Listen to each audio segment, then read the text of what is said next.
Hello students, today we are going to study poem number 3 in the Honey Shakal book for class 6, The Shed. In this poem, the poet tells about a shed, and when he was a very young boy, then he was very astonished to see this shed, which is situated in front of his house at the backward area, and his brother telling him lies that there was the living of a ghost in that shed, and so he got very afraid. But at last time he decided to go there, and but sometimes he had also some doubts or fear in his mind that whether there is a ghost or something is lived there. So let me see what is in this poem. Okay, the shed. There's a shed at the bottom of our garden with a spider's web hanging across the door. The hinges are rusty and creak in the wind. When I am in bed, I lie and I listen. I will open that door one day. यहाँ पर जो poet कहते हैं कि वहाँ पर एक garden, जहाँ हमारा घर है वहाँ पर गार्डन के पीछे साइड में एक छोटा सा वहाँ पे काउ शेड है, जहाँ पर कहते हैं एक छोटी सी हट है, और उसके दरवाजे पर एक स्पाइडर का वेब है और एक मकड़ी का जाला लगा हुआ है.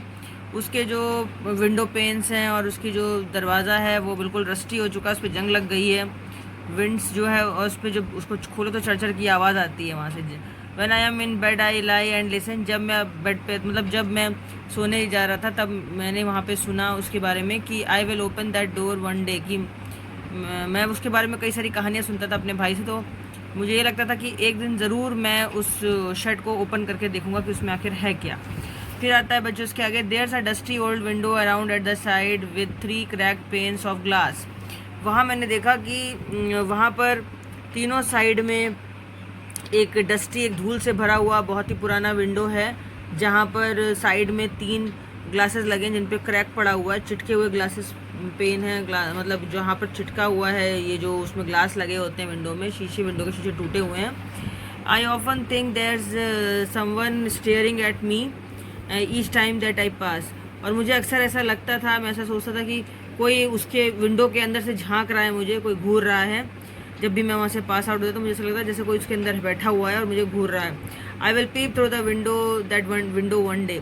और मैंने डिसाइड किया कि मैं उस खिड़की के अंदर से झाँक करके एक बार देखूंगा ज़रूर कि उसके अंदर आखिर है कौन. My brother says that there is a ghost in the shed. मेरा भाई अक्सर मुझे बोलता था कि उस शेड के अंदर, उस झोपड़ी के अंदर एक भूत रहता है. Who hides under the rotten floor boards.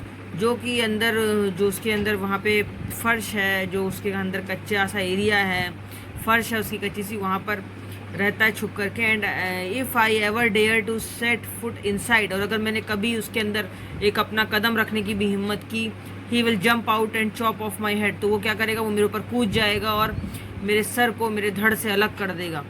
But I will take a peek one day. लेकिन मैंने फिर भी डिसाइड किया कि मैं डरूंगा नहीं और मैं उसके अंदर एक बार झाँक के जरूर देखूंगा. I know that there's isn't really a ghost.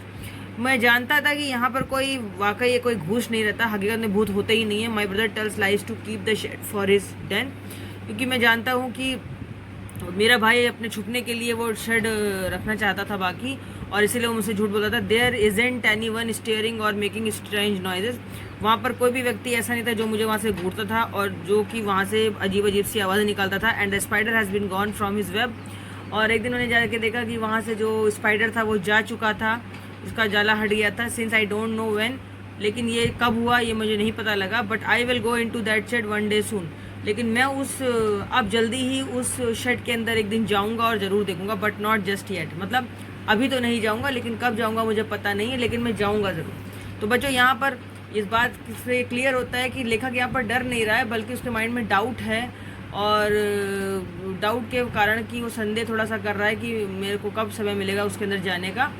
और पहले तो वो उसका भाई उसको डराने की कोशिश करता है, लेकिन आखिर में वो डरता नहीं है और उसके बाद में वो वहाँ पर जाने का निर्णय करता है. तो बच्चों ये पोएम यहीं पर फिनिश होती है.